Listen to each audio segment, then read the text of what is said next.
вашата дискусија зборувавте за тоа како јавниот обвинител Марко Зврлевски од страна на Социјалдемократскиот сојуз и Зоран Заев е етикетиран како непрофесионален и пристрасен.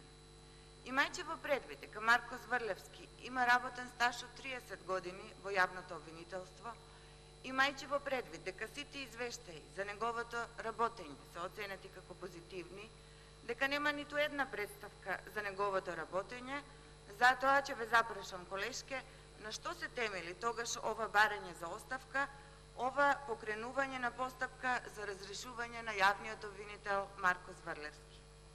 Може би, како што рековте, колегите од Социјалдемократскиот сојуз имаат аргументи повеќе од она што ни е нас доставено. Но тие, колешке, наместо овде, од оваа говорница да дебатираат и дискутираат, тие, колешке, молчат. Со денови овде молчат.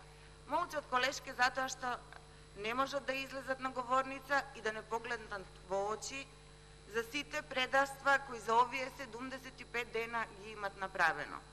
Молчат затоа што штетата што ја направија на Македонија за овие 75 дена е огромна, како за државата, така и за граѓаните на Република Македонија. Што ветуваше ова антиреформска власт, а што направија? Само пред неколку месеци зборуваа дека ВМРО, ДПМН и коалицијата ги кочат реформските процеси во Македонија. Да не е ВМРО, велеа, граѓаните на Македонија нема да плаќаат радиодифузната такса, ќе се укине, ќе имаат повисоки плати, ќе дојде живот во Македонија. И формираа влада и што добивме? Нема просечна плата од 500 евра. Нема 100.000 денари плата за лекарите. Нема 5% покачување на платите. Нема укинување на радиодифузна такса. Но затоа имаме 150 до 200.000 мигранти, работа, станови и кредити за нив. Но затоа радиодифузната такса се плаќа.